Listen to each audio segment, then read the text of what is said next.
ഏറ്റവും ആദ്യം പറയാം അമ്മയോടാ. അമ്മയോട് പറഞ്ഞ്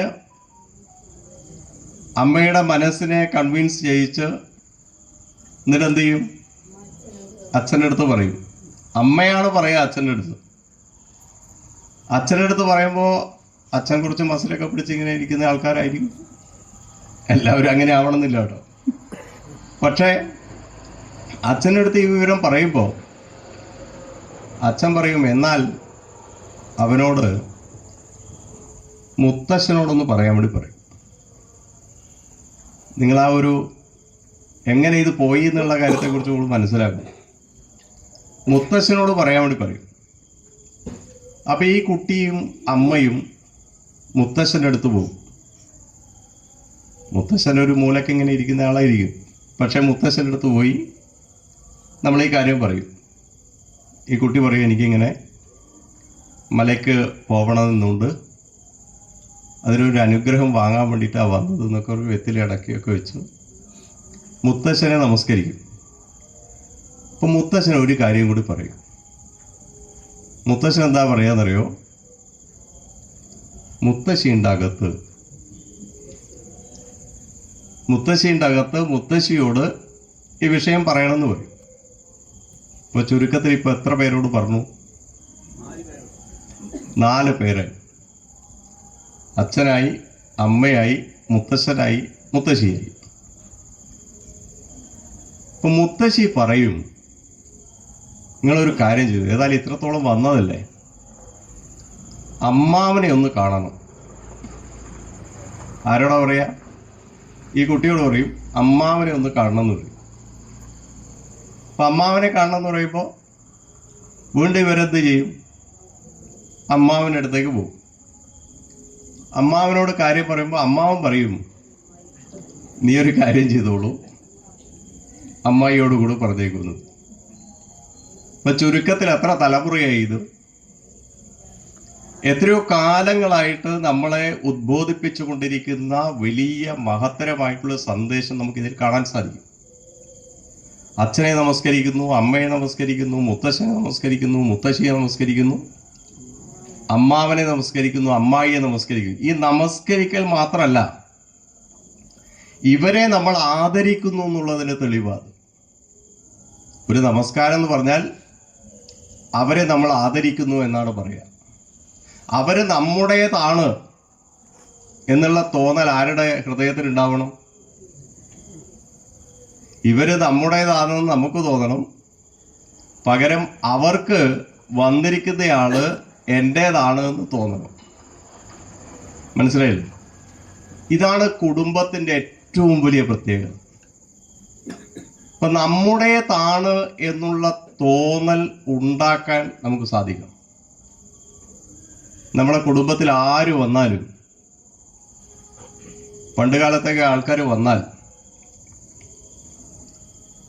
ഒരു ബക്കറ്റിൽ വെള്ളം, അന്ന് പൈപ്പൊന്നുമില്ലല്ലോ, പൈപ്പുണ്ടോ? പൈപ്പൊന്നുമില്ല. അപ്പോൾ എന്ത് ചെയ്യും? ഒരു ബക്കറ്റിൽ വെള്ളം അവിടെ മുറ്റത്തോടെ വെക്കും. അപ്പോൾ വന്നയാൾ എന്താ ചെയ്യുക? വന്നയാൾ എന്ത് ചെയ്യും? നിങ്ങൾ ശ്രദ്ധിച്ചിട്ടുണ്ടോ എവിടെയാ കഴുകുന്നതെന്ന്? മടമ്പിനാ വെള്ളം ഒഴിക്കുക ആദ്യം. ആ മടമ്പ് കഴുകി വൃത്തിയാക്കിയതിന് ശേഷം അവർക്കൊരു തോർത്ത് കൊടുക്കും. എന്തിനാ തോർത്ത് കൊടുക്കുന്നത്? ഇത് തുടക്കാൻ വേണ്ടിയിട്ടാണ്. അങ്ങനെ തോർത്ത് കൊടുത്ത് അതിനെ കൊണ്ടത് നനഞ്ഞ ഭാഗം തോർത്തി അവരെ ഗൃഹത്തിൻ്റെ ഉള്ളിലേക്ക് കൂട്ടിക്കൊണ്ടുവന്ന് അവരോട് കുശല പ്രശ്നങ്ങൾ നടത്തി എന്നിട്ട് എന്താ ചെയ്യുക? അവർക്ക് വേണ്ട സാധനങ്ങൾ എന്തൊക്കെയാണോ അത് കൊടുക്കും. അത് ചായ ആയാലും ശരി, സ്വീറ്റ്സ് ആയാലും ശരി, അവർക്ക് വേണ്ട സാധനങ്ങൾ കൊടുക്കും. ഇത് നല്ല കുടുംബനാഥൻ്റെയും കുടുംബനാഥയുടെയും പ്രത്യേകതയാണ്. കുടുംബനാഥൻ്റെയും കുടുംബനാഥയുടെയും പ്രത്യേകതയാണ്. ഈ സങ്കല്പം നമ്മൾ എവിടുന്നാ പഠിച്ചത്? ബന്ധു എന്നുള്ളൊരു പദം നമ്മൾ കേട്ടിട്ടില്ലേ? ബന്ധു കേട്ടിട്ടുണ്ട്. എന്താ ഈ ബന്ധു എന്ന് പറഞ്ഞാൽ? ബന്ധു എന്ന് പറഞ്ഞാൽ എന്താ അർത്ഥം?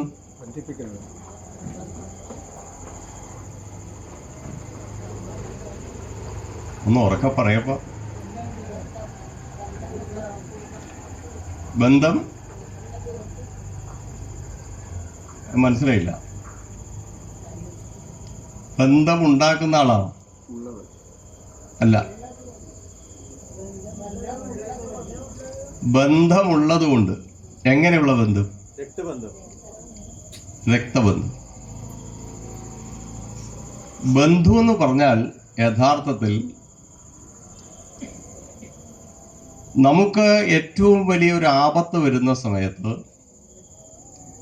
വലിയ പ്രയാസത്തിൽ ഉൾപ്പെടുന്ന സമയത്ത്, ബുദ്ധിമുട്ടിൽപ്പെടുന്ന സമയത്ത് ഒന്നും ചോദിക്കാതെ, ഒന്നും അറിയാതെ അവരുടെ കൂടെ നിന്ന് അവർക്ക് വേണ്ട കാര്യങ്ങളൊക്കെ ചെയ്തു കൊടുക്കുന്നയാളെയാണ് ബന്ധു എന്ന് വിളിക്കുക. മനസ്സിലായല്ലോ? ഇപ്പൊ ബന്ധുത്വം എന്ന് പറഞ്ഞാൽ ഇലയിട്ടാ തീർന്നു ബന്ധുത്വം. നിങ്ങൾ ചിന്തിച്ചു നോക്കൂ, ഞാൻ പറയുന്നത് എങ്ങനെയാന്ന് മനസ്സിലാവും. നല്ല സദ്യയാണെങ്കിൽ ഇലയിട്ട് അതിൻ്റെ മുന്നിലിരുന്ന് ഭക്ഷണമൊക്കെ കഴിച്ച് എന്തൊക്കെ ഒരു സാധനം കൊടുത്ത് അപ്പ സ്ഥലം വിടും. പിന്നെ എവിടെ ബന്ധു? ഇത് എത്രയോ കാലങ്ങളായി മാതാ പിതാ ഗുരു ദൈവം ഈ സങ്കല്പം ഭാരതത്തിലുണ്ടായിരുന്നു. മാതൃദൈവോ ഭവ, പിതൃദൈവോ ഭവ, ആചാര്യദൈവോ ഭവ, അതിഥി ദൈവോ ഭവ. അപ്പൊ അമ്മ എന്നുള്ള സങ്കല്പവും അച്ഛൻ എന്നുള്ള സങ്കല്പവും എത്രയോ കാലം നിലനിന്നിരുന്ന ഒരു പ്രദേശമാണ് ഭാരതം എന്ന് പറഞ്ഞിരിക്കുന്നത്. ഈ കുടുംബ ബന്ധങ്ങളെ എങ്ങനെ ഊട്ടി ഉറപ്പിക്കാം എന്നുള്ളതിനെ കുറിച്ചാണ് നാം ചിന്തിക്കേണ്ടത്. കുടുംബ ബന്ധങ്ങളെ എങ്ങനെ ഊട്ടി ഉറപ്പിക്കാം? ഇന്ന് കാണുന്ന, സമൂഹത്തിൽ കാണുന്ന ഈ അപചയത്തിൽ നിന്ന് നമ്മുടെ കുടുംബത്തെ എങ്ങനെ രക്ഷിക്കാൻ വേണ്ടി സാധിക്കും?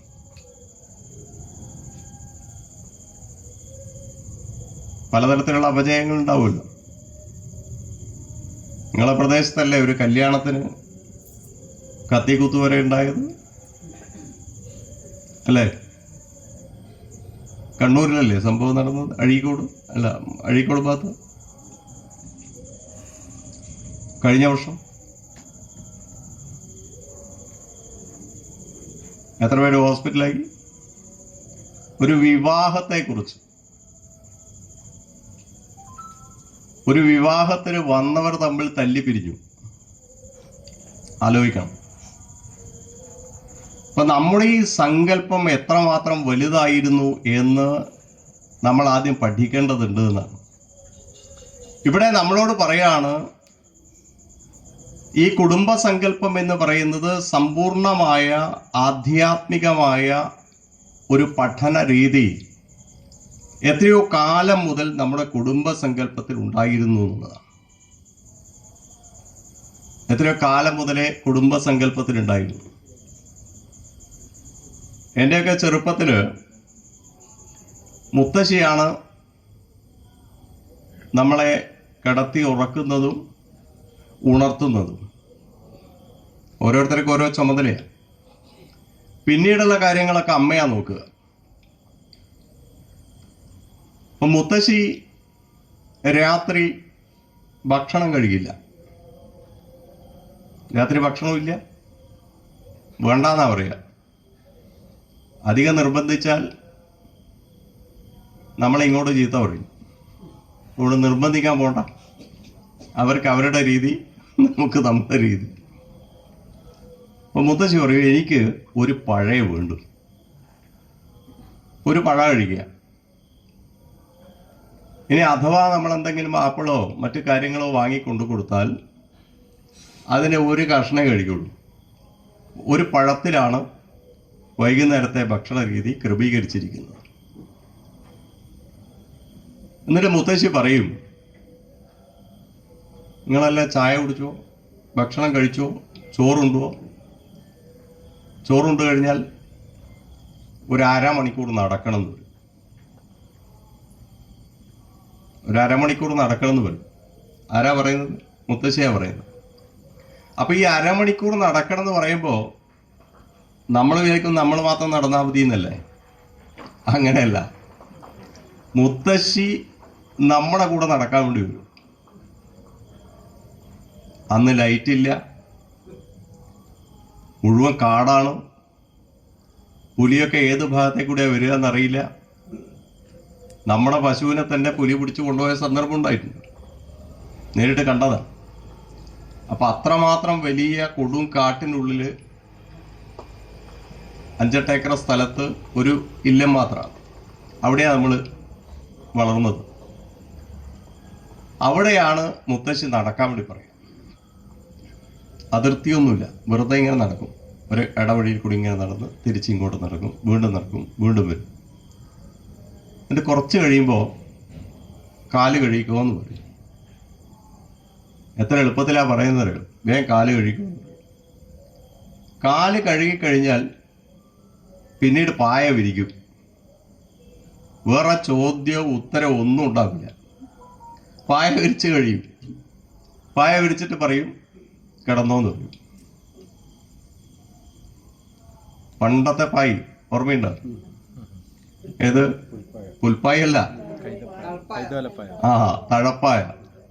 അതാണെങ്കിൽ ഇങ്ങനെ ഉരുണ്ട് ഒരു ഭാഗം ഇങ്ങോട്ട് പോകും, മറ്റതിങ്ങനെ ഉരുണ്ടി ഇങ്ങോട്ട് വരും. അപ്പൊ നമ്മൾ രണ്ടാൾ ഒരുമിച്ച് കിടക്കുകയില്ല, എന്നാൽ നേരെ കറക്റ്റായിട്ട് കിട്ടുമല്ലോ. അങ്ങനെ മുത്തശ്ശി അടുത്ത് കിടക്കും.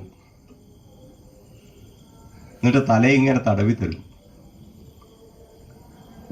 എന്നിട്ട് പറയും പേടി തോന്നുന്നുണ്ടോ ചോദിക്കും.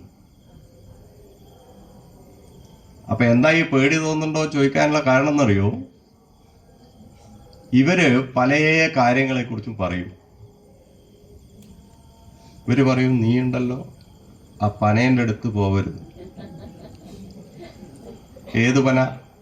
വലിയ പനയുണ്ടല്ലോ, പനയുടെ അടുത്ത് പോവരുത്. അപ്പൊ നമുക്ക് ഒരു ജിജ്ഞാസ ഉണ്ടാവും, എന്തുകൊണ്ടാണ് അത് പറഞ്ഞത്? അപ്പൊ ചോദിക്കൂ, എന്താ പറഞ്ഞത്? എന്തുകൊണ്ടാണ് അതിൻ്റെ കൂടെ പോയിക്കൂടാത്തത്? മുത്തശ്ശി പറയും, അതിൻ്റെ മുകളിൽ യക്ഷിയുണ്ട്. എന്നിട്ട് ആ യക്ഷിയെ കുറിച്ചുള്ള വിവരണം ഇങ്ങനെ വിവരിക്കും. ഇത് കേൾക്കുന്ന നമുക്ക് പേടിയില്ലാണ്ടിരിക്കുമോ? ആ യക്ഷി മുടി നീട്ടി താഴെ വരെയുള്ളത് വെള്ള വസ്ത്രേ ധരിക്കുള്ളൂ. എൻ്റെ കഴുത്തിലുണ്ടല്ലോ വലിയ പുലിപ്പല്ലുണ്ടാവും. ഇതിങ്ങനെ കണ്ടതുപോലെയാ പറയാ.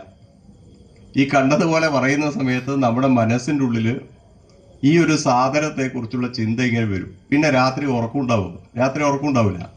ഈ ചിന്ത വന്നു കഴിയുമ്പോൾ ഇവര് നമ്മളോട് ചോദിക്കുകയാണ്, പേടി തോന്നുന്നുണ്ടോ? നമ്മളൊരു പേടിയുണ്ട്. എന്നാ ഞാനൊരു 2 മന്ത്രം ചൊല്ലിത്തരാന്ന്.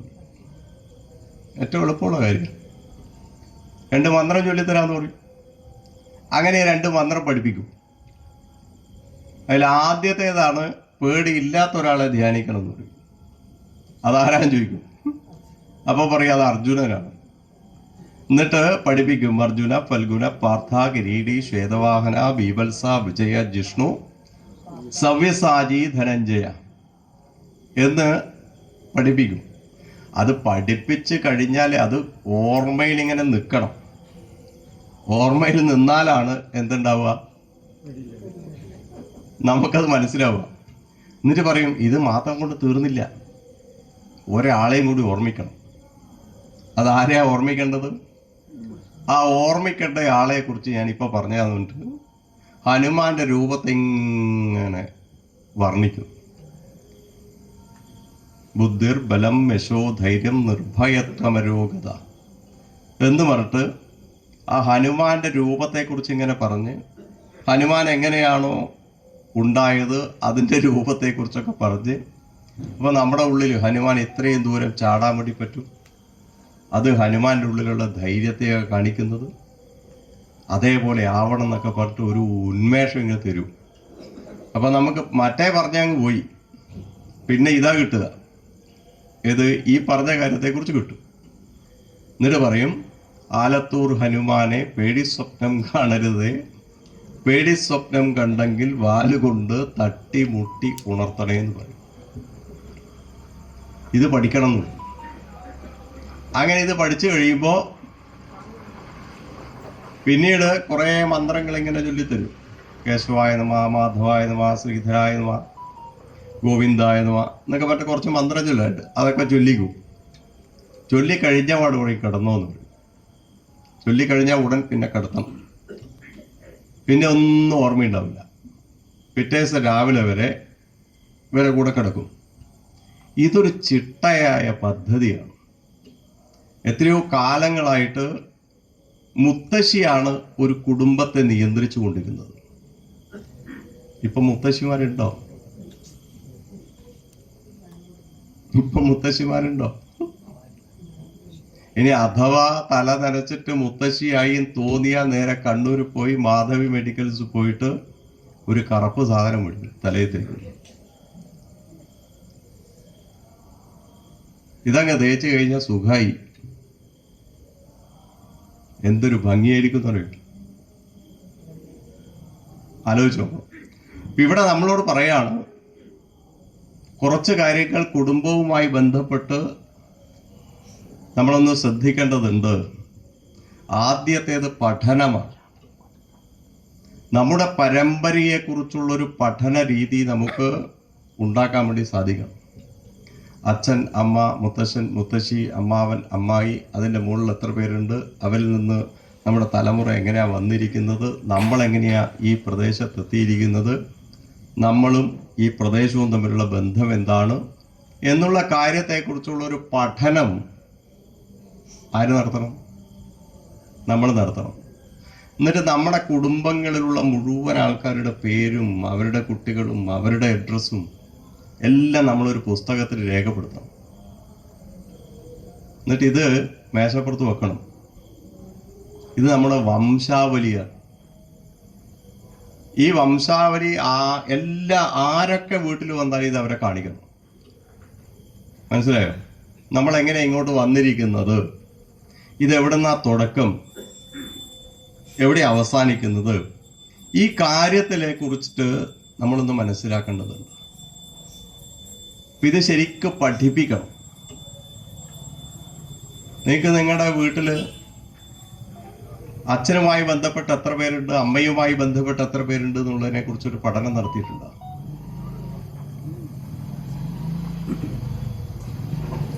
അങ്ങനെ നടത്തണം. എന്തിനാ നടത്തേണ്ടത്? അതിനെ കൊണ്ട് എന്താ കാര്യം? കാര്യമൊന്നുമില്ല. പക്ഷേ അച്ഛനുമായി ബന്ധപ്പെട്ട ആൾക്കാർ, അമ്മയുമായി ബന്ധപ്പെട്ട ആൾക്കാർ ഇത്ര പേര് ജീവിച്ചിരുന്നു എന്ന് നമുക്ക് മറ്റുള്ളവരോട് പറയാൻ സാധിക്കും. ഇപ്പൊ എൻ്റെ കുടുംബത്തിൽ 289 പേര് ഇപ്പോഴുണ്ട്. അതെങ്ങനെയാ പഠിച്ചത്? ഓരോരുത്തരുടെ പേരും അവരുണ്ടായിരുന്ന കുട്ടികളും അവരെവിടെയാ വിവാഹം കഴിച്ചു കൊണ്ടുപോയത്, ഈ സ്ഥലത്തെല്ലാം ഞാൻ യാത്ര ചെയ്തതാണ്. ഒരു പ്രഭാഷണത്തിന് പോകുമ്പോൾ അതിൻ്റെ അടുത്ത് ഇവരുണ്ടെങ്കിൽ അവരെ വിളിക്കും. നമുക്കൊരു പക്ഷെ പരിചയമൊന്നും ഉണ്ടാവണമെന്നില്ല.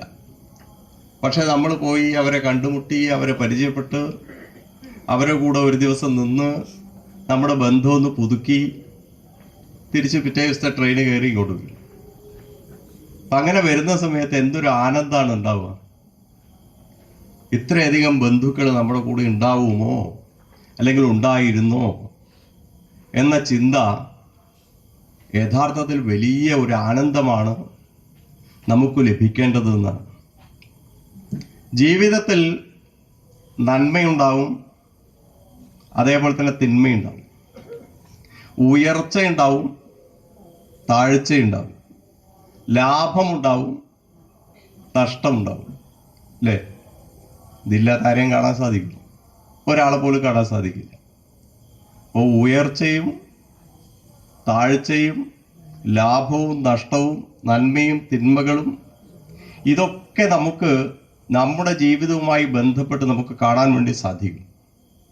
അതേപോലെ തന്നെ ജയമുണ്ടാവും, പരാജയമുണ്ടാവും. അപ്പം ഇതൊക്കെ ഉണ്ട് എന്ന് ആദ്യം നമ്മൾ തിരിച്ചറിയണം. നമ്മളോടുകൂടി ഈ സാധനങ്ങളെല്ലാം ഉണ്ട്. ഒരു ഉയർച്ചയുണ്ടെങ്കിൽ അതിനൊരു താഴ്ചയുണ്ടാവും. ഒരു ജയമുണ്ടെങ്കിൽ അതിനൊരു പരാജയമുണ്ടാകും. ഒരു ലാഭമുണ്ടെങ്കിൽ അതിനൊരു നഷ്ടമുണ്ടാകും.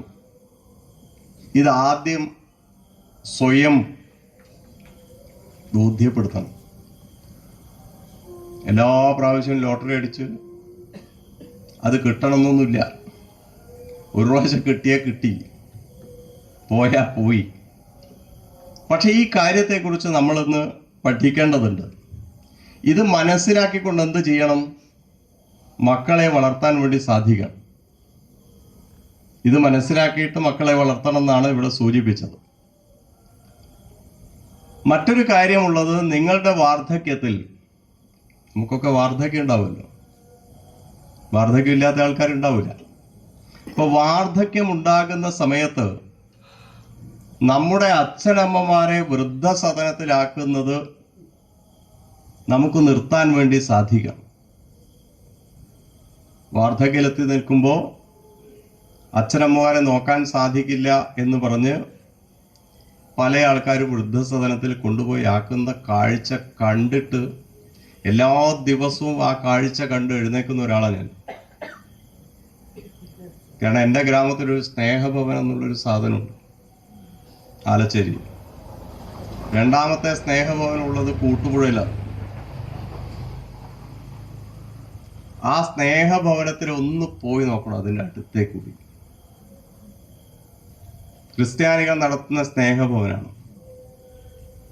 പക്ഷെ അവിടെ ഇട്ടിരിക്കുന്ന മുഴുവൻ ആൾക്കാരും, അതിൽ ഭൂരിപക്ഷം 100-99 പേരും ഹിന്ദുക്കളാണ്. മനസ്സിലായില്ലേ? 100-99 പേരും ഹിന്ദുക്കളാണ്. എല്ലാ ദിവസവും പോകുന്ന സമയത്ത് ഞാൻ കാണുന്ന കാഴ്ചയത്, വണ്ടി കൊണ്ടുവന്ന് നിർത്തും. ആ അമ്മ കണ്ണിൽ നിന്ന് കണ്ണീരൊലിപ്പിച്ചിട്ട് ഇതിൻ്റെ ഉള്ളിൽ കയറി. ഇതൊരു ജയിലാണ് സാധനം, നിങ്ങൾ കണ്ടു നോക്കണം. ഇത് ശരിക്കും പറഞ്ഞാൽ ഒരു ജയിലാണ് ആ സാധനം. അവരെ പുറത്തിറങ്ങാൻ അനുവദിക്കാറില്ല. അവിടെ പോയാലേ നമുക്ക് മനസ്സിലാവുള്ളൂ. അവർക്ക് വേണ്ട പകുതി സ്വത്താണ് എഴുതി വെക്കും. മരിച്ചാൽ ഈ സ്വത്ത് നേരെ എവിടെയാ പോകുന്നറിയോ? ഈ സ്നേഹഭവനത്തിലേക്കാ പോകുന്നത്. കിട്ടുന്ന അരി ചാക്ക് കണക്കിന് അരിയാണ്. അത് നടത്തുന്ന സ്റ്റീഫൻ എന്ന് പറഞ്ഞ ഒരാൾ പറയും, എൻ്റെ അടുത്താണ് അവൻ്റെ വീട്. അയാൾ പറയും, ഇപ്രാവശ്യം 3,75,000 രൂപയ്ക്കാണ് അരി ഞാൻ കൊടുത്തത്. ധാരോടാ പറയുന്നത്? എന്നോടാ പറയുന്നത്. 3,75,000 രൂപയ്ക്ക് അരി കൊടുക്കണമെന്നുണ്ടെങ്കിൽ എത്ര വന്നിട്ടുണ്ടാവും? ഇതാരാ കൊടുക്കുന്നത്? ഇത് കൊടുക്കുന്നത് നമ്മളാണ്. അച്ഛനമ്മമാരെ സംരക്ഷിക്കേണ്ട ചുമതല ആർക്കാ? അച്ഛനമ്മമാരെ സംരക്ഷിക്കേണ്ട ചുമതല മക്കൾക്കാണ്. മക്കൾക്കാണ് ആ ചുമതല. അച്ഛനെ നമസ്കരിക്കുന്ന സമയത്ത് ചൊല്ലുന്നൊരു മന്ത്രമുണ്ട്, അഖിലാൻ അപരാധന്മേ ക്ഷമസ്വ കരുണാനിധേ പ്രസീത മൽഗുരോനാഥ ജനകായ നമോ നമ എന്ന് ചൊല്ലിക്കൊണ്ട് അച്ഛനെ നമസ്കരിക്കും. അമ്മയെ നമസ്കരിക്കേണ്ട മന്ത്രമുണ്ട്,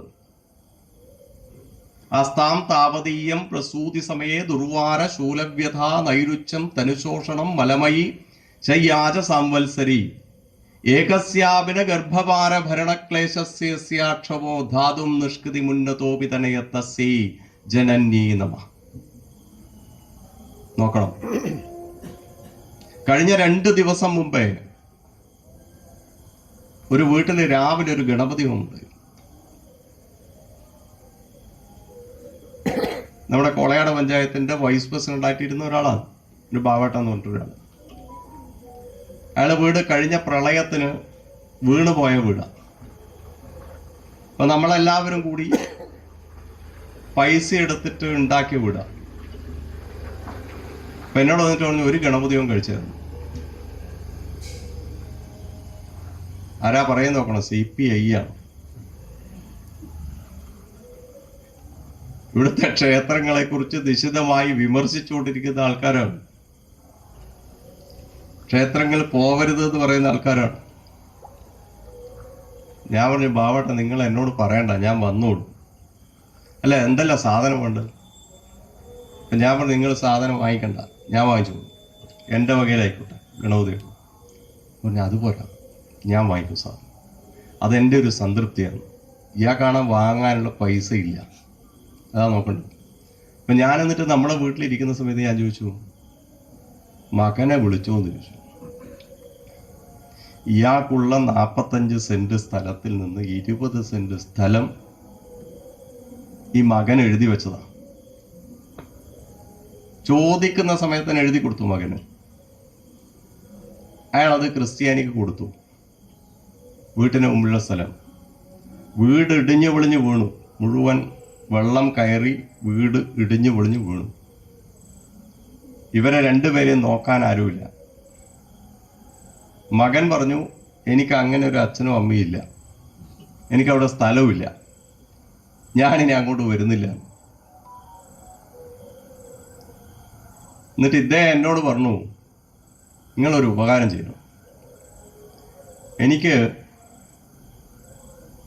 ഇവന്റെ 2 മക്കളെ ഒന്ന് കാണണമെന്ന് ആഗ്രഹമുണ്ട്. ആലോചിച്ച് നോക്കണത്, ഒരച്ഛൻ്റെ ആദി, ഒരച്ഛൻ്റെ വേദന, അത് നമുക്ക് അതിൽ കാണാൻ സാധിക്കും. ഇപ്പം എന്നോട് പറയാണ്, നിങ്ങളൊരു കാര്യം ചെയ്യണം, നിങ്ങൾ അവൻ്റെ മക്കളെ കാണാനുള്ളൊരു അനുവാദം എനിക്ക് വാങ്ങിത്തരണം എന്ന് പറഞ്ഞു. എന്താ പറയാ, ഇവൻ ഞാൻ പറഞ്ഞിട്ട് കേട്ടിട്ടില്ലെങ്കിലുള്ള അവസ്ഥ എന്തായിരിക്കും? അദ്ദേഹത്തിൻ്റെ ചിന്താഗതി ഞാൻ പറഞ്ഞാൽ അയാൾ കേൾക്കുന്നതാണ്. അതുകൊണ്ടാണ് എന്നോട് പറയുന്നത്. ഞാനിത് പറഞ്ഞിട്ട് അയാളത് കേട്ടിട്ടില്ലെങ്കിൽ എൻ്റെ വാക്ക് പോയി. ഞാൻ പറഞ്ഞ് ആലോചിക്കട്ടെ, ഞാൻ പറയാമെന്ന്. അങ്ങനെ ഇവൻ താമസിക്കുന്നത് ശിവപുരം എന്നുള്ള സ്ഥലത്താണ്. ഞാൻ എൻ്റെ വണ്ടി എടുത്ത് പോയി, ഇയാളെ കണ്ടു, ഇവനോട് സംസാരിച്ചു. കഴിഞ്ഞ 16-ാം തീയതി ഗൃഹപ്രവേശം. അപ്പം ഞാൻ പറഞ്ഞു, നീ രാവിലെ 8 മണിക്ക് നീ അവിടെ എത്തണം, നീയും ഭാര്യയും കുട്ടികളും അവിടെ വരണം. ഇതെൻ്റെ വാക്കാണ്, ഇല്ലെങ്കിൽ അത് വലിയ നഷ്ടത്തിലേക്ക് പോകും എന്ന് ഞാൻ പറഞ്ഞപ്പോൾ ഇയാൾ പറഞ്ഞു ഞാൻ വരാൻ സമ്മതിച്ചു. അങ്ങനെ 8 കാലാകുമ്പോൾ ഇയാൾ വരുന്ന ഒരു വരവുണ്ട്. ഒരു വലിയ ഫ്രിഡ്ജ് അത് വാങ്ങി. ചെറിയ വീടാണ്, ഇവർക്ക് അത്രയേ ഉള്ളൂ, ഒരു 600 സ്ക്വയർ ഫീറ്റേ ഉള്ളൂ. പക്ഷെ ഈ ഫ്രിഡ്ജ് മകൻ വാങ്ങിക്കൊണ്ടുവന്ന് അച്ഛനടുത്ത് കൊടുക്കുന്ന ഒരു രംഗമുണ്ട്. അത് നമ്മൾ പറഞ്ഞാൽ മനസ്സിലാവില്ല. അത് കണ്ടു നിൽക്കുന്ന സമയത്താണ് നമുക്കതിൻ്റെ ആ ഒരു ബോധം ഉണ്ടാവുക. അദ്ദേഹത്തിന് ആ വിഷമം കംപ്ലീറ്റ് നീങ്ങുകയാണ്. ഇത് കൊടുക്കുന്ന സമയത്തുള്ള ആ തലേ ദിവസം വരെ അദ്ദേഹത്തിൻ്റെ മനസ്സിലുണ്ടായിരുന്ന ആ വിഷമമുണ്ടല്ലോ, ഒരു 15 മിനിറ്റ് കൊണ്ട് ഉരുകി തീർന്നു. പിന്നെ എന്താ സംഭവിച്ചതെന്നറിയോ? ഇയാൾ പോയിട്ടില്ല. ഇപ്പോൾ ഇന്നും ഞാൻ വിളിച്ച സമയത്ത് ഇന്നും ഇയാൾ അവിടെ ഉണ്ട്. ആര്? ഈ മകൻ അവിടെ ഉണ്ടെന്ന് അർത്ഥം. അപ്പൊ പറയുന്ന സമയത്ത് ഒരു പക്ഷേ ചില പ്രശ്നങ്ങളൊക്കെ ഉണ്ടായേക്കാം. കുടുംബത്തിൽ ഇതുണ്ടാവും. കുടുംബം എന്ന് പറഞ്ഞാൽ പരസ്പര ബഹുമാനം ഉണ്ടാവണം, പരസ്പര സ്നേഹം ഉണ്ടാവണം. ഇത് രണ്ടും ഉണ്ടെങ്കിൽ മാത്രമേ കുടുംബത്തെ മുന്നിലേക്ക് നയിക്കാൻ വേണ്ടി പറ്റുള്ളൂ. അപ്പോൾ പരസ്പര സ്നേഹവും പരസ്പര സൗഹാർദ്ദവും പരസ്പര ബഹുമാനവും ഒരു കുടുംബത്തെ സംബന്ധിച്ചിടത്തോളം ഉണ്ടാവേണ്ടതാണ്. നിങ്ങൾ രാവിലെ മുതൽ വൈകുന്നേരം വരെ ചെയ്തിട്ടുള്ള കാര്യങ്ങൾ വീട്ടിൽ വന്നതിന് ശേഷം അച്ഛൻ്റെയും അമ്മയുടെയും മുന്നിൽ വെച്ച് ചർച്ച ചെയ്യാറുണ്ടോ? ഉണ്ടോ? പറയാൻ പ്രയാസമുള്ളതാണെങ്കിലും ശരിക്കും രാവിലെ മുതൽ വൈകുന്നേരം വരെ നമ്മൾ ചെയ്തിട്ടുള്ള കാര്യങ്ങൾ അച്ഛൻ്റെയും അമ്മയുടെയും അടുത്ത് വന്ന് അവരെ വിളിച്ചിരുത്തി ഇന്നതൊക്കെയാണ് ഞാൻ ചെയ്തിരിക്കുന്നത് എന്ന് പറയാനുള്ള ഒരു ഉത്തരവാദിത്വം ആർക്കാ വേണ്ടത്? മക്കൾക്കുണ്ടാവും. ഇന്നതാണ് ഞാൻ ചെയ്തത്, ഇത് ശരിയാണോ അമ്മേ, അല്ലെ ശരിയാണോ അച്ഛൻ ചോദിക്കുന്നതിന് എന്താ വിരോധം? നമുക്ക് ചോദിക്കാമല്ലോ, ധൈര്യത്തിൽ ചോദിക്കാം. നമ്മളെ അച്ഛനും അമ്മയല്ലേ, വേറെ ആരുമല്ലല്ലോ. ആ അച്ഛനും അമ്മയോടും നമുക്ക് കടപ്പാടുണ്ടെങ്കിൽ നമ്മൾ ആദ്യം ചെയ്യേണ്ടത് രാവിലെ മുതൽ വൈകുന്നേരം വരെ ചെയ്തിട്ടുള്ള കാര്യങ്ങളെക്കുറിച്ചുള്ള ഒരു പഠനം നടത്തിയിട്ട് വൈകുന്നേരം ആകുമ്പോൾ ഭക്ഷണം കഴിക്കാൻ തീന്മേശയിൽ എല്ലാവരും ഇരിക്കുമല്ലോ അല്ലേ? രാത്രി എല്ലാവരും ഒരുമിച്ചിരിക്കുമല്ലോ, അങ്ങനെയല്ലേ? ആ ഇരിക്കുന്ന സമയത്ത് എന്ത് ചെയ്യണം? ആ ഇരിക്കുന്ന സമയത്ത് ഈ കാര്യങ്ങളെക്കുറിച്ചുള്ള ചർച്ച ചെയ്യാൻ വേണ്ടി സാധിക്കണം.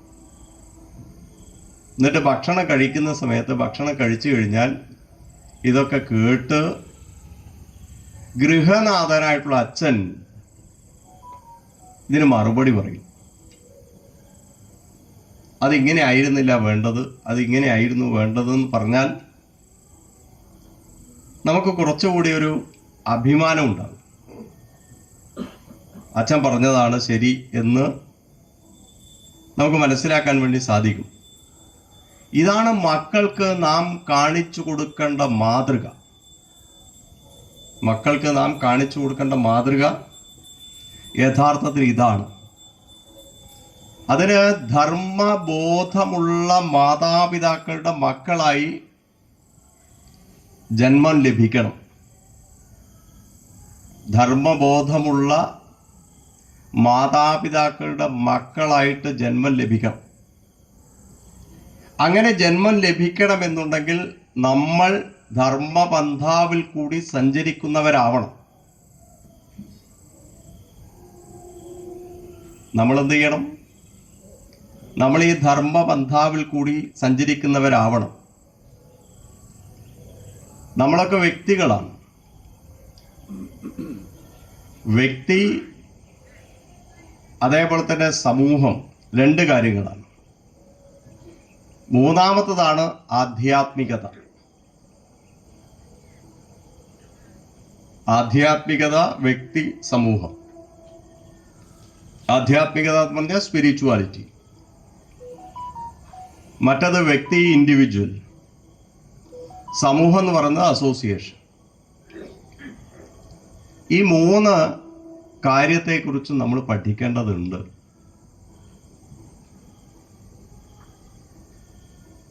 രാവിലെയും വൈകുന്നേരവും മെഡിറ്റേറ്റ് ചെയ്യാറുണ്ടോ? കുറച്ച് സമയം. അതിനുള്ള സമയമുണ്ട്. രാത്രി സീരിയലെല്ലാം കഴിഞ്ഞിട്ട് കിടക്കുന്ന സമയം 12:30 1 മണിയാവും. പിന്നെ രാവിലെ എങ്ങനെ എഴുന്നേൽക്കാനാ? എഴുന്നേക്കാൻ സമയം ഉണ്ടാവും? ഓ, എങ്ങനെയെങ്കിലും ഒന്ന് എഴുന്നേറ്റ് കിട്ടിയാൽ ഭക്ഷണം ഉണ്ടാക്കി മക്കൾക്കെല്ലാം കൊടുക്കാമായിരുന്നു എന്നിങ്ങനെ ചിന്ത വരും. പക്ഷെ നമ്മൾ ആദ്യം ചെയ്യേണ്ടത് മക്കളെ നേരത്തെ ഉറക്കാൻ നമ്മൾ ആദ്യം പഠിപ്പിക്കണം. നേരത്തെ എഴുന്നേൽക്കാൻ നമ്മൾ പഠിപ്പിക്കണം. ആദ്യം വേണ്ടത് നേരത്തെ ഉറങ്ങുക എന്നുള്ളതാണ്. പിന്നെ വേണ്ടത് നേരത്തെ എഴുന്നേൽക്കുക എന്നുള്ളതാണ്. ഇപ്പം എത്ര മണിക്ക് ഉറങ്ങാൻ പറ്റും? അങ്ങനെ പ്രത്യേകിച്ച് കണക്കൊന്നുമില്ല. അവസാനത്തെ സീരിയൽ തീരുമ്പോൾ ഞാനിത് കൂട്ടും, അവിടെ തന്നെ കിടക്കും. ഇവിടെ ഒരു വീട്ടിൽ പോയ സമയത്ത് രാവിലെ 6:30 സമയമാണ്. ഞാൻ ആ വീട്ടിലേക്ക് പോകുമ്പോൾ സാധാരണ ചെന്നാൽ ഇരിക്കുന്നത് ഒരു സോഫയാണ്. അപ്പോൾ സോഫേൻ്റെ കൂടെ ഇരിക്കാൻ നോക്കുമ്പോൾ അവിടെ ഒരു കമ്പിളി ഇങ്ങനെ മൂടി കെട്ടി ഇരുന്നിട്ടുണ്ട്. പിന്നെ ഇരിക്കാൻ സ്ഥലമില്ല അവിടെ. അപ്പം ഞാൻ ചോദിച്ചു, ഇതുവരെ ഇല്ലാത്ത സാധനം എന്താ ഇവിടെ കിടക്കുന്നത്? അപ്പോൾ അത് ഇന്നലെ TV കണ്ടിട്ട് കിടന്നുറങ്ങിയതാണ്. ഇനിയിപ്പോൾ ഒരു 10 മണിയാവേണ്ടത് നോക്കണ്ട, എഴുന്നേക്കൂല. ആരാ പറയുന്നത്? ഗൃഹനാഥനാ പറയുന്നത്. 10 മണി വരെ കിടക്കും, എന്നിട്ടേ എഴുന്നേൽക്കുള്ളൂ എന്നാണ് പറയാ. അപ്പൊ നമ്മൾ ആദ്യം ചെയ്യേണ്ടത് നമുക്ക് ജീവിതത്തിൽ ഒരു ക്രമം ഉണ്ടാക്കാൻ വേണ്ടി ഒരു മെഡിറ്റേഷൻ ഏറ്റവും നല്ലതാണ്.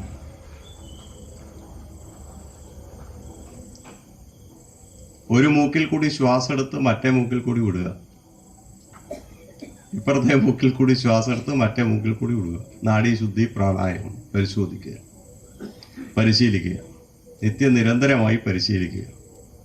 കുറച്ചു കാലം കഴിയുമ്പോൾ അടുത്ത വേണം തോന്നും, അന്നേരം അടുത്ത് ചെയ്താൽ മതി. അപ്പം എന്തായാലും ചെറിയ ചെറിയ മെഡിറ്റേഷനുകൾ പഠിക്കുക, പിന്നീട് സംസ്കാരമുള്ള ആൾക്കാരായിട്ട് മാറുക. എന്നാൽ നമുക്ക് ജീവിതത്തിൽ മുന്നോട്ട് പോകാൻ വേണ്ടി സാധിക്കും. നമ്മുടെ ഗൃഹങ്ങൾ എന്ന് പറയുന്നത് വൃത്തി ഉള്ള ഗൃഹങ്ങളാവണം. എങ്ങനെയാ വൃത്തിയുള്ള ഗൃഹങ്ങൾ എന്ന് പറയുന്നത്? വൃത്തിയുള്ള ഗൃഹങ്ങൾ എന്ന് പറയുമ്പോൾ പണ്ട് കാലത്തൊക്കെ അമ്മമാര് ചെയ്യുന്ന പ്രവൃത്തി കണ്ടിട്ടുണ്ടോ? ഉണ്ടോ? ഇപ്പൊ ഇങ്ങ് മടങ്ങാൻ പറ്റുമോ നമുക്ക്? ഏതാ നടുവേദന.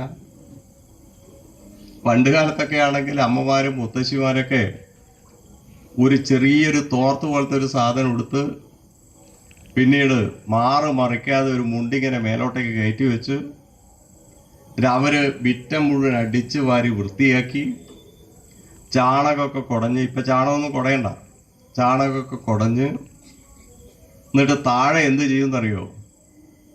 താഴെ കോലം വരക്കും. അത് കണ്ണൂർ ജില്ലയിൽ കോലം ഇല്ലാത്തതുകൊണ്ട് നമ്മൾ അതിനെക്കുറിച്ച് ചിന്തിക്കണം. പക്ഷെ പാലക്കാടൻ മേഖലയിലെല്ലാം പോയി കഴിഞ്ഞാൽ, പാലക്കാട്, അതിന് തൊട്ടപ്പുറത്ത് തമിഴ്നാട്, കർണാടകം, ഇവിടെയൊക്കെ പോയി കഴിഞ്ഞാൽ നമുക്ക് കാണാൻ സാധിക്കും എല്ലാ ഗൃഹത്തിൻ്റെ മുന്നിൽ കോലം വരക്കും. ഇനി റോഡ് സൈഡിലാണ് ഗൃഹമുള്ളതെങ്കിൽ ആ റോഡ് സൈഡിൽ അവർ കോലം വരക്കും. അത് അവരുടെ ചിട്ടയാണ്. ഇപ്പൊ നമ്മളോട് പറയാണ് നമ്മുടെ ഗൃഹങ്ങൾ വൃത്തിയായും അതേപോലെ തന്നെ അടുക്കായും ചിട്ടയായും നമ്മുടെ ഗൃഹങ്ങളെ മാറ്റാൻ വേണ്ടി സാധിക്കണം. ആ ഗൃഹം ഒരു ഹിന്ദുവിൻ്റെ ഗൃഹമാണ് എന്ന് പറയാൻ തക്ക ഒരു വസ്തുവെങ്കിലും അതിൻ്റെ വീട്ടിൻ്റെ മുന്നിൽ ഉണ്ടാകും. എങ്ങനെ ഇപ്പം അത് മനസ്സിലാക്കുക? കോലം വരയ്ക്കുക, ഒരു തുളസി തറ അതിൻ്റെ മുന്നിൽ ഉണ്ടാക്കുക. തുളസി തറ ഇഷ്ടം പോലെ വാങ്ങാൻ കിട്ടും, അതിൻ്റെ അകത്തെങ്കിലും തുളസി നട്ടാൽ മതി. അങ്ങനെ ഒരു തുളസി തറയിൽ വിളക്ക് വെക്കുന്ന ഒരു സമ്പ്രദായം നമുക്ക് ഉണ്ടാക്കിയെടുക്കാൻ സാധിക്കണം. നമ്മുടെ മക്കൾ എന്ത് കാണണം? ഇത് കണ്ടിട്ട് അവർ വളരണം. ഏത് കണ്ടിട്ട്? ഈ കോലം ഇടുന്നത്, തുളസി തറക്ക് വെള്ളം ഒഴിക്കുന്നത്, അവിടെ നിന്ന് രാമനാമ ചൊല്ലുന്നത്, ഇതൊക്കെ കണ്ട് നമ്മുടെ മക്കൾ വളരണം. അങ്ങനെ മക്കൾ വളരുന്ന സമയത്താണ് അവർക്ക് ഈ ധർമ്മബോധം ഉണ്ടാവുക. ഇങ്ങനെയൊക്കെ ആയിരുന്നു എൻ്റെ അമ്മ കാണിച്ചിരുന്നത്. അതേ മാർഗത്തിൽ കൂടി തന്നെ നമുക്ക് മുന്നിലേക്ക് പോകാൻ വേണ്ടി സാധിക്കണം. അത് ഗൃഹസ്ഥ ധർമ്മമാണ്, ഗൃഹത്തിൻ്റെ ധർമ്മമാണ്. അച്ഛനും അമ്മയൊക്കെ നമ്മളെ പഠിപ്പിച്ചതാണ് എന്ന് നമുക്ക് ഓർമ്മിക്കാൻ വേണ്ടി സാധിക്കണം. മാത്രമല്ല നന്മകൾ കേൾക്കാൻ വേണ്ടി സാധിക്കണം. നന്മകളുണ്ടല്ലോ, അധികം മോശം പറയുന്നതിന് പകരം നന്മകൾ പറയുക, നന്മകൾ കേൾക്കുക. നന്മകൾ കേൾക്കാനും കേൾപ്പിക്കാനും ആർക്കാ സാധിക്കേണ്ടത്? അമ്മയ്ക്ക് സാധിക്കണം എന്നാണ്. നന്മകൾ കേൾക്കാൻ സാധിക്കണം, അത് കേൾപ്പിക്കാൻ സാധിക്കണം. കേൾക്കുന്ന സമയത്ത് ആരാ നമ്മുടെ മുന്നിൽ ഉണ്ടാവേണ്ടത്? നമ്മൾ പറയുമ്പോൾ നമ്മുടെ മക്കള് ഉണ്ടാവണം. സന്ധ്യക്ക് വിളക്ക് കത്തിച്ചു വെച്ചാൽ അച്ഛനും അമ്മയും മക്കളും എല്ലാം ഒരുമിച്ചിരുന്ന് ഉറക്ക നാമം ചൊല്ലണം. ഒരു 10 മിനിറ്റെങ്കിലും ഉറക്ക നാമം ചൊല്ലണം. അങ്ങനെ നാമം ചെല്ലുന്നത് കേട്ടിട്ട് ഗൃഹത്തിന് ഒരു ഉന്മേഷം ഉണ്ടാവണം, നമുക്ക് ഉന്മേഷം ഉണ്ടാവണം, പ്രകൃതിക്ക് ഉന്മേഷം ഉണ്ടാവണം. മനസ്സിലായില്ലേ? നിങ്ങൾക്ക് ഏത് നാമവും ചെല്ലാം. രാമ എന്നുള്ളതാണെങ്കിൽ രാമ എന്ന് ചൊല്ലാം, ഹരേ രാമ എന്നുള്ളതാണെങ്കിൽ ഹരേ രാമ ചൊല്ലാം, ഹരേ കൃഷ്ണ എന്നുള്ളതാണെങ്കിൽ അത് ചൊല്ലാം. എന്തൊക്കെയാണോ നമുക്ക് ചൊല്ലാൻ സാധിക്കുന്നത് അതൊക്കെ ചൊല്ലാൻ വേണ്ടി കഴിയണം. ഈ ആത്മീയമായിട്ടുള്ള ചിന്താപദ്ധതികളെ കുറിച്ച് കുറച്ചെങ്കിലും കാര്യങ്ങൾ നമ്മുടെ മക്കൾക്ക് പറഞ്ഞു കൊടുക്കാൻ വേണ്ടി സാധിക്കണം. ആത്മീയപരമായിട്ടുള്ള അനവധി കാര്യങ്ങളുണ്ട്. ജ്ഞാനപ്പാനയുണ്ട്, ഹരിനാമകീർത്തനമുണ്ട്, അതേപോലെ തന്നെ ദൈവദശകമുണ്ട്. അങ്ങനെ നോക്കുന്ന സമയത്ത് അനവധി കാര്യങ്ങൾ നമ്മുടെ കയ്യിലുണ്ട്. ഭാഗവതമുണ്ട്. അപ്പൊ ഇതിൽ പറഞ്ഞിരിക്കുന്ന കാര്യങ്ങളെക്കുറിച്ച് കുറച്ചെങ്കിലും കാര്യങ്ങൾ അവരെ പഠിപ്പിക്കാൻ വേണ്ടി തയ്യാറെടുക്കുക. വിദ്യാർത്ഥികളെ നിരീശ്വരവാദികളാക്കി വളർത്തരുത്. മനസ്സിലായില്ലേ? എന്ത് മനസ്സിലായെന്ന് എനിക്കറിയില്ല. വിദ്യാർത്ഥികളെ നിരീശ്വരവാദികളായി വളർത്തരുത്. നമ്മുടെ രാഷ്ട്രത്തോട്, നമ്മുടെ പൈതൃകത്തോട്, നമ്മുടെ ഗുരുക്കന്മാരോട്, പ്രകൃതിയോട് എല്ലാം അവർക്ക് ഒരു ചിന്ത വരുത്താനുള്ള പദ്ധതികൾ ഉണ്ടാക്കാൻ നമുക്ക് സാധിക്കണം. അങ്ങനെയുള്ളൊരു കുടുംബത്തെയാണ് നാം വാർത്തെടുക്കേണ്ടത്. നിങ്ങളുടെ മക്കളെ നന്മയിലേക്ക് ഉയർത്താൻ വേണ്ടി സാധിക്കുക.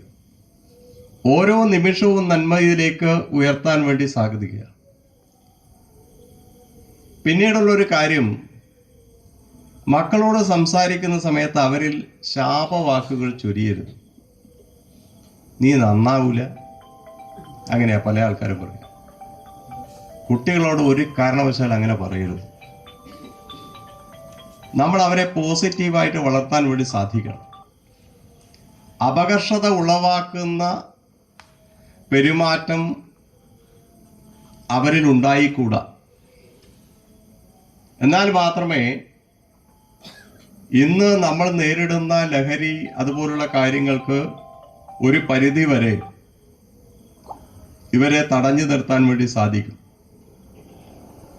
പല ആൾക്കാരും ഗ്രാമത്തിൽ നിന്ന് ജനിച്ച് വളർന്ന് അവർ വലിയ പഠനമൊക്കെ നടത്തി വലിയ നിലയിലെത്തുമ്പോൾ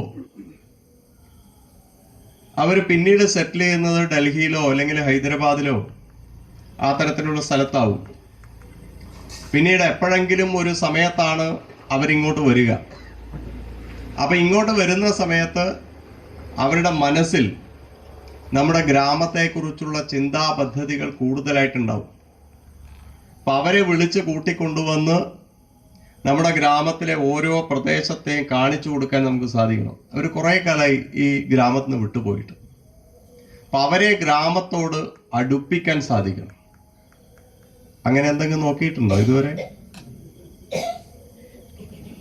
ഗ്രാമത്തിൽ നിന്ന് പുറത്തുപോയി താമസിക്കുന്ന ആൾക്കാർ ഒരു വിവാഹത്തിന് വന്നു നമ്മുടെ ഗൃഹത്തിലേക്ക്. അപ്പോൾ അവർക്ക് ഈ ഗ്രാമം കാണണം എന്നൊരു ആഗ്രഹം ഉണ്ടായി. പണ്ട് പഠിച്ച സ്കൂള്, പണ്ട് തൻ്റെ കൂടെ നടന്നിട്ടുള്ള ആൾക്കാർ, ഇവരൊക്കെ കാണണം എന്നുള്ളൊരു ആഗ്രഹം പറഞ്ഞു. ആഗ്രഹം പറഞ്ഞാൽ നമ്മൾ എന്ത് ചെയ്യണം? നമ്മൾ അവരെ കാണിച്ചു കൊടുക്കണം, അവരെ കൂടെ നിൽക്കണം, അവരെ മുന്നിലേക്ക് കൊണ്ടുപോകണം. അങ്ങനെ വരുന്ന സമയത്ത് വലിയൊരു മാറ്റം നമുക്ക് കാണാൻ വേണ്ടി സാധിക്കും. വലിയൊരു മാറ്റം കാണാൻ വേണ്ടി സാധിക്കും.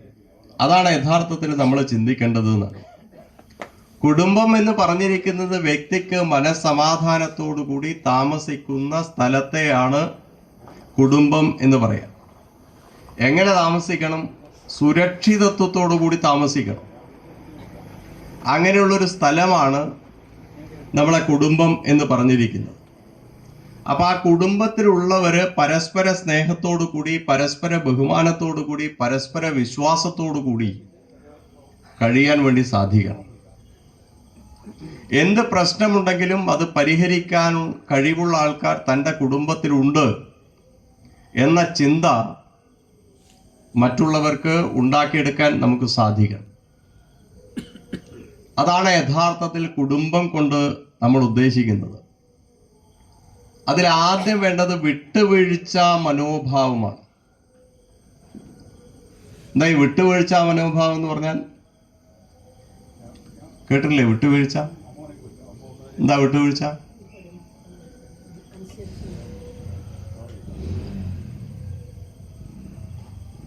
എന്തിനും ഏതിനും വിട്ടുവീഴ്ച ചെയ്യണം. എന്നാലേ ജീവിതത്തിൽ മുന്നിലേക്ക് പോകാൻ വേണ്ടി പറ്റുള്ളൂ. പാലാഴി മഥന കഥ അത് നമ്മളെ ഓർമ്മിപ്പിക്കുന്നുണ്ട്. പാലാഴി കടയാൻ വേണ്ടി തീരുമാനിച്ചു. ആ പാലാഴി കടയാൻ തീരുമാനിച്ച സമയത്ത് എത്ര കോടി ദേവന്മാരുണ്ട്? 33 കോടി ദേവന്മാർ. എത്ര കോടി അസുരന്മാരുണ്ട്? 66 കോടി അസുരന്മാർ. മന്ധര പർവ്വതം, ക്ഷീരസാഗരം, വാസുകി, ഇവരെയൊക്കെ കൊണ്ട് പാലാഴി കടയാൻ വേണ്ടി പോവുകയാണ്. 14 വസ്തുക്കളാണ് പാലാഴി കടയുന്ന സമയത്ത് ലഭിച്ചത്. ഇപ്പൊ പാലാഴി കടയാൻ വേണ്ടി ഇരുന്നപ്പോ വാസുകി ഇതിന്റെ മോള് ചുറ്റി, മന്ധര പർവ്വതത്തിന്റെ മോള് അങ്ങനെ വലിക്കാൻ തുടങ്ങിയെന്നാണ്. ഇപ്പൊ ദേവന്മാര് ഒരു ഭാഗത്ത് പിടിച്ചു, അസുരന്മാര് മറുഭാഗത്ത് പിടിച്ചു. അങ്ങനെ പിടിച്ചപ്പോ അസുരന്മാര് പിടിച്ച ഭാഗത്തെ ഇഷ്ടപ്പെട്ടില്ല. അസുരന്മാര് പിടിച്ച ഭാഗത്തെ അവർക്ക് ഇഷ്ടപ്പെട്ടില്ല. അവർ പറഞ്ഞു, നമ്മൾ ഇതിനെ പിടിക്കൂല. നിങ്ങളിത് മനഃപൂർവ്വം എന്ത് ചെയ്ത ഇവിടെ പിടിക്കാൻ വേണ്ടി പറഞ്ഞത്. നിങ്ങൾ ആദ്യം പോയി അവിടെ പിടിച്ചതല്ലേ, വാലാന്ന് ഇവര് പിടിച്ചത്. നമ്മളെ തല പിടിക്കൂല. അപ്പൊ ഇവരെന്ത് ചെയ്തു? ഒരു വിട്ടുവീഴ്ചക്ക് തയ്യാറായി എന്നുള്ളതാണ്. അതാണ് ആ വിട്ടുവീഴ്ച എന്ന് പറഞ്ഞിരിക്കുന്നത്. ആരുടെ ആവശ്യം ദേവന്മാരുടെ. ജരാനരകൾ ബാധിച്ചതാ പ്രശ്നം. അപ്പൊ അവര് വിട്ടുവീഴ്ചക്ക് തയ്യാറായി. വിട്ടുവീഴ്ചക്ക് തയ്യാറായാൽ നമുക്ക് എന്തിനും മുന്നിലേക്ക് പോകാൻ വേണ്ടി സാധിക്കും. ഇന്ന് നമുക്കിടയിൽ ഇല്ലാത്തത് വിട്ടുവീഴ്ചയാണ്, അല്ലേ? എന്തിനും മസിൽ പിടിക്കുന്നതിന് പകരം ഒരു വിട്ടുവീഴ്ച മനോഭാവം. പറയുന്നവരോടൊന്ന് പറഞ്ഞോട്ടെ, നമുക്ക് യാതൊരു കുഴപ്പമില്ല, എന്ത് വേണമെങ്കിലും പറയാം എന്ന് പറഞ്ഞാൽ തീർന്നു. അതാണ് വിട്ടുവീഴ്ച എന്ന് പറഞ്ഞാൽ. അപ്പൊ നമ്മൾ ആദ്യം ഓർമ്മിക്കേണ്ടത് സന്തുഷ്ട കുടുംബവും സംതൃപ്ത കുടുംബവും ഉണ്ടാവണം. രണ്ടും ഒന്ന് തന്നെയാണ്. സംതൃപ്തി ഉണ്ടെങ്കിൽ മാത്രമേ സന്തോഷം ഉണ്ടാവുള്ളൂ. അപ്പൊ ഈ കുടുംബത്തെ നമ്മൾ ഓർമ്മിക്കണം. ഈ കുടുംബത്തിലുള്ള വ്യക്തികൾ തമ്മിൽ നല്ലവണ്ണം ചിരിക്കാൻ ആദ്യം പഠിക്കണം. മനസ്സിലായില്ലേ? ചിരിക്കാൻ പഠിക്കേണ്ട കാലം അതിക്രമിച്ചിരിക്കുന്നു. ഇതുവരെ ചിരിക്കാത്തയാള് ഇപ്പൊ കാണുന്നില്ലേ നല്ല പല്ലക്ക വെളുപ്പിച്ച് കാണിച്ച് പോകുന്നത്? ഇതുവരെ ചിരിക്കാത്തയാള്.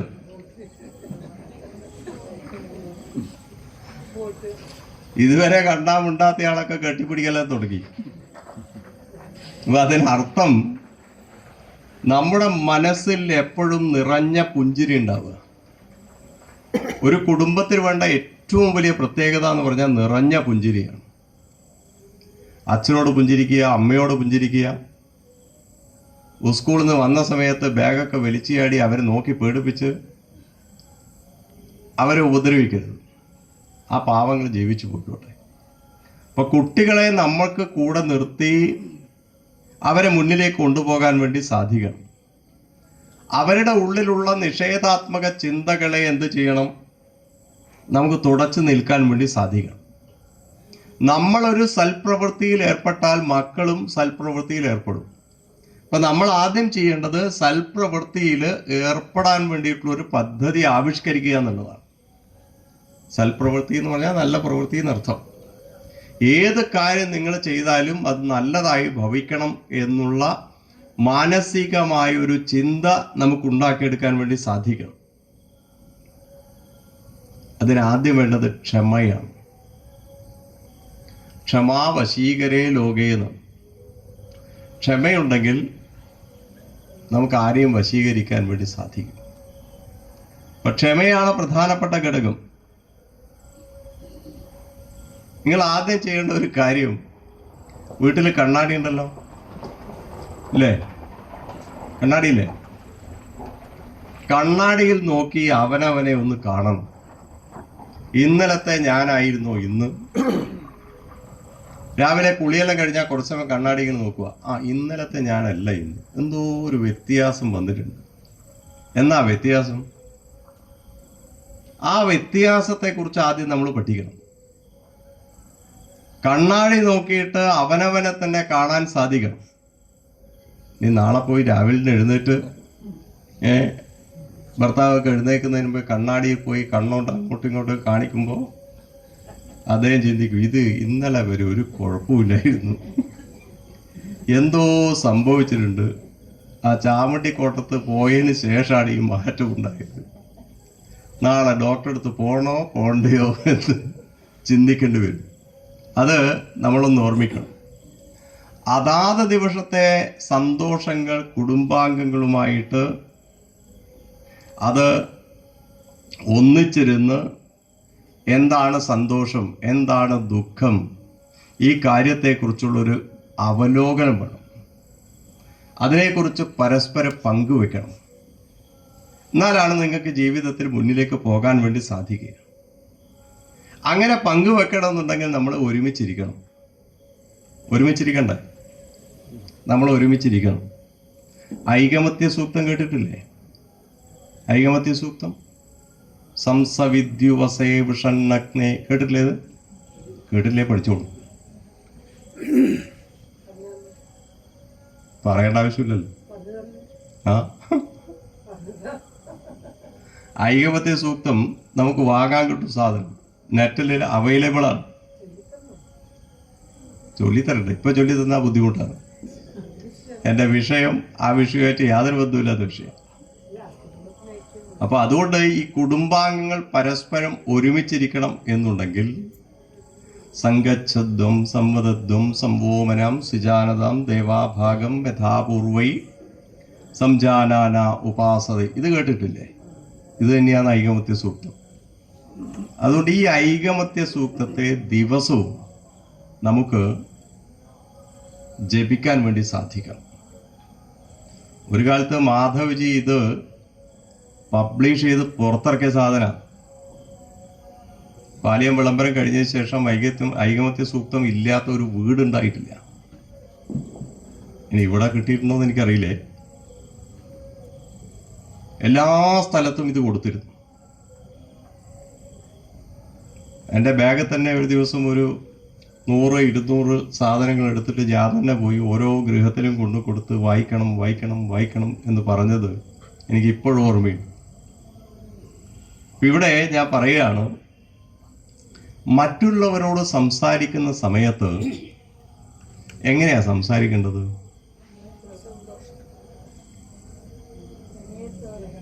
മറ്റുള്ളവരോട് സംസാരിക്കുമ്പോൾ ശബ്ദം താഴ്ത്തിയിട്ട് സംസാരിക്കണം.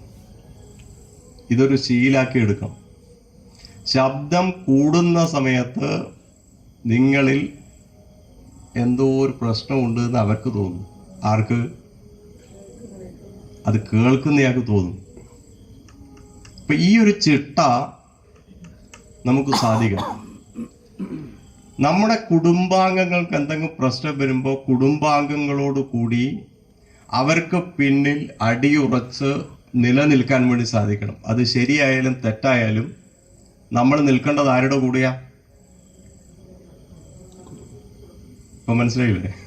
നമ്മൾ നിൽക്കേണ്ടത് ആരോട് കൂടിയാ? എൻ്റെ കുടുംബത്തിൻ്റെ ഒരുമിച്ചാണ് ഞാൻ നിൽക്കേണ്ടത്. അതിൽ ശരി തെറ്റല്ല കാര്യം, എൻ്റേത് എന്നുള്ള അവസ്ഥയാണ്. എൻ്റെ കുടുംബത്തിന് ഒരുമിച്ച് നിന്ന് കുടുംബത്തിന് പ്രശ്നം വരുമ്പോൾ ഞാനും കൂടി ആ പ്രശ്നത്തിൽ ഉണ്ടായി, എന്നിട്ട് അതിനെ പരിഹരിക്കാൻ വേണ്ടിയിട്ടുള്ള ശ്രമം നമുക്ക് ഉണ്ടാക്കിയെടുക്കാൻ വേണ്ടി സാധിക്കണം. കുടുംബത്തിലാണ് പരസ്പര ബഹുമാനം ഉണ്ടാവേണ്ടത്. അവിടെ നിന്ന് നമുക്ക് തുടങ്ങാൻ വേണ്ടി സാധിക്കണം. പിന്നീടുള്ള ഒരു കാര്യം, സത്യത്തെ മുറുകെ പിടിക്കണം. സത്യത്തെ മുറുകെ പിടിക്കണം. പരമാവധി കളവ് പറയുന്നത്, പരമാവധി എന്നല്ല, കളവ് പറയുന്നത് ഒഴിവാക്കാൻ വേണ്ടി ശ്രമിക്കുക. എന്തിനും ഏതിനും കളവ് പറയുന്ന ആൾക്കാരായിട്ട് നമ്മളിപ്പോൾ മാറിയിട്ടുണ്ട്. അത് മാറ്റിയിട്ട് കളവ് പറയാതെ സത്യസന്ധമായ കാര്യങ്ങൾ നമുക്ക് പറയാൻ വേണ്ടി സാധിക്കണം. വീട്ടിലെ പ്രായമുള്ളവർക്ക് അവർക്ക് ഇഷ്ടമുള്ള ഭക്ഷണം വാങ്ങിക്കൊടുക്കാൻ നമുക്ക് സാധിക്കണം, ഉണ്ടാക്കി കൊടുക്കാൻ സാധിക്കണം. വാങ്ങിക്കൊടുക്കുക എന്നുള്ള പദല്ലേ, ഉണ്ടാക്കി കൊടുക്കാൻ നമുക്ക് സാധിക്കണം. എന്നാൽ ഈ കുടുംബ ബന്ധത്തെ കൂടുതലാക്കാൻ നമുക്ക് സാധിക്കും. അവർക്ക് വിഷാദ ചിന്തയുണ്ടാവും. ആർക്കാ വിഷാദ ചിന്തയുണ്ടാവുക? വയസ്സായിട്ടുള്ളവർക്ക് വിഷാദ ചിന്തയുണ്ടാവും. അങ്ങനെ വിഷാദ ചിന്ത ഉണ്ടാകുന്ന സമയത്ത് ആ വിഷാദ ചിന്തയെ നമുക്ക് മാറ്റാൻ വേണ്ടി സാധിക്കണം. അതിന് കുറച്ച് പദ്ധതികൾ ആവശ്യമാണ്. ഗൃഹം എന്നാൽ വെറുമൊരു കെട്ടിടമല്ല എന്ന് നമ്മൾ ആദ്യം മനസ്സിലാക്കണം. ഗൃഹിണിയാണ് ഗൃഹം ഉണ്ടാക്കുന്നത്. ഗൃഹിണിയാണ് ഗൃഹം ഉണ്ടാക്കുന്നത് എന്ന് പറഞ്ഞാൽ ഭാര്യയാണ് ഗൃഹത്തെ നയിക്കേണ്ടത്. ഗൃഹം ഉണ്ടാക്കുന്നത് ഭാര്യയാണ് എന്ന് പറഞ്ഞാൽ വീടെടുക്കുന്നത് എന്നല്ല അതിനർത്ഥം. അതിൻ്റെ ഉള്ളിലുള്ള പദ്ധതികളെല്ലാം ശരിയാക്കി വെക്കുന്നത് അവരാണ് എന്നാണ് ഇവിടെ സൂചിപ്പിച്ചിരിക്കുന്നത്.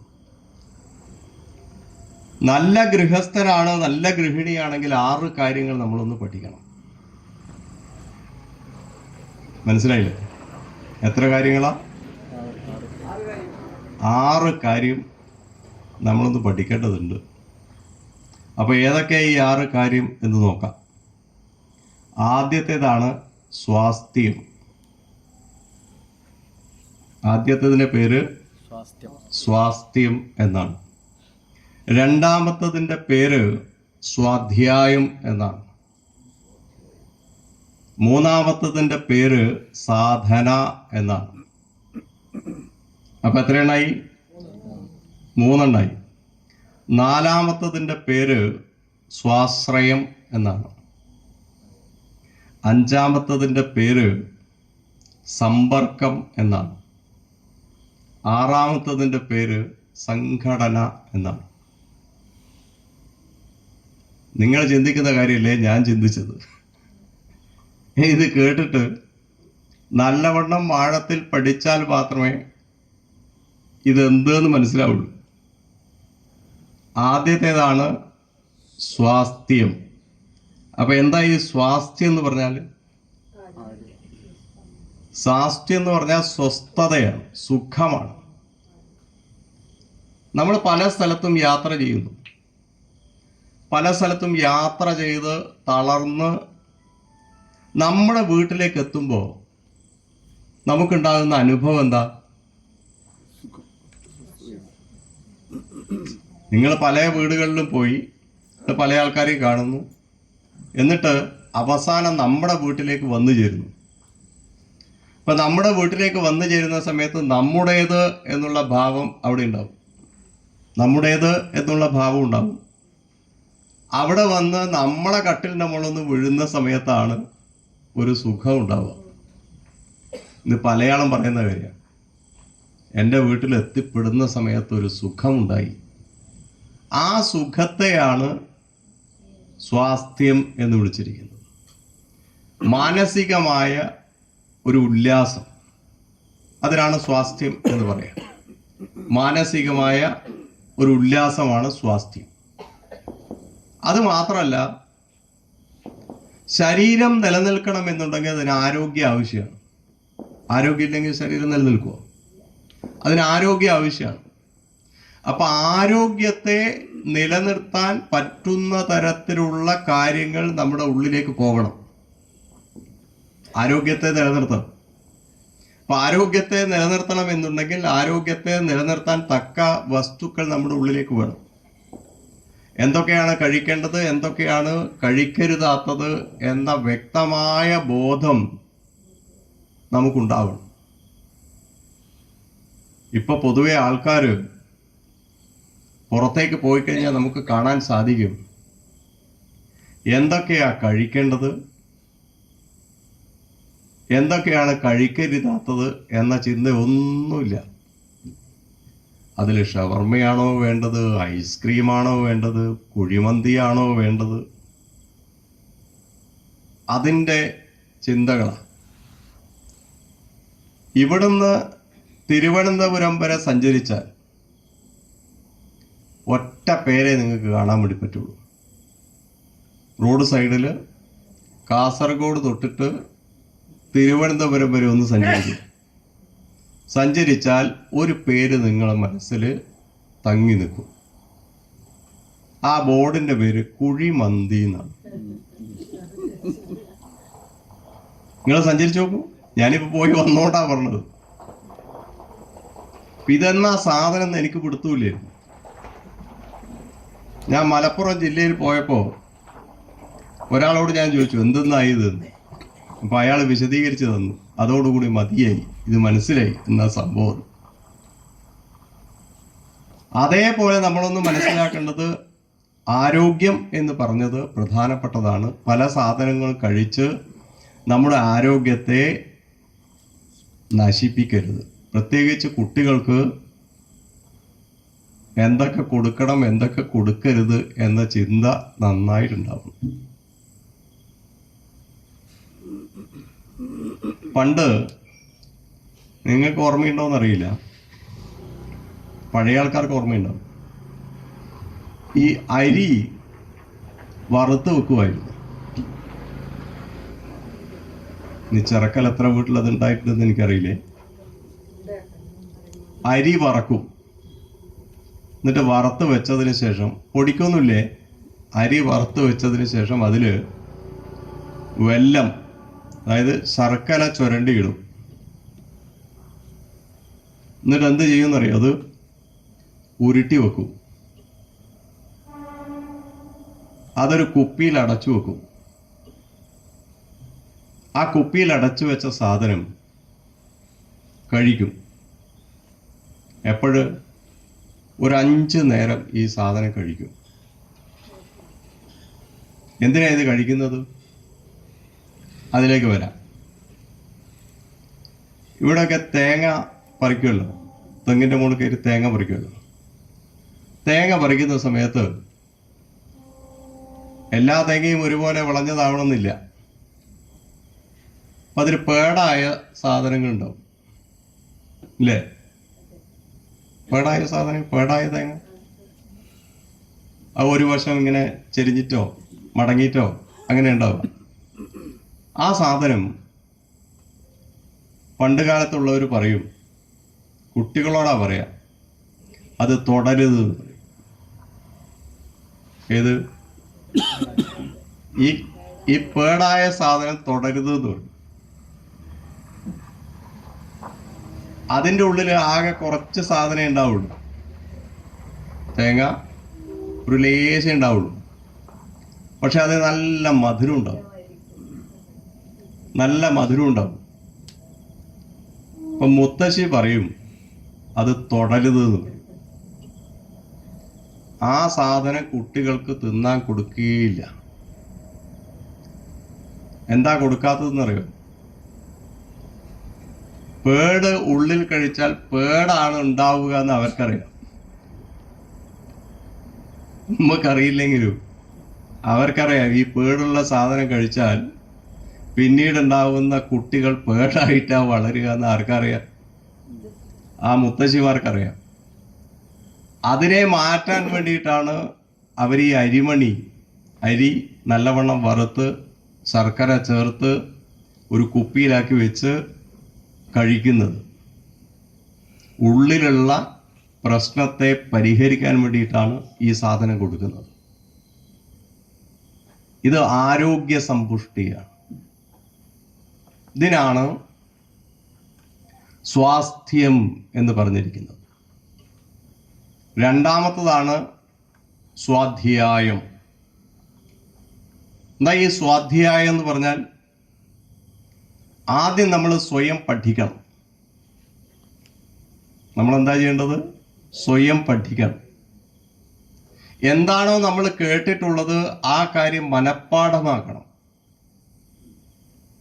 മനഃപ്പാഠമാക്കിയാൽ മാത്രം പോരാ, നാളെ മറ്റുള്ളവർക്ക് ഇത് പറഞ്ഞു കൊടുക്കാൻ വേണ്ടി സാധിക്കണം.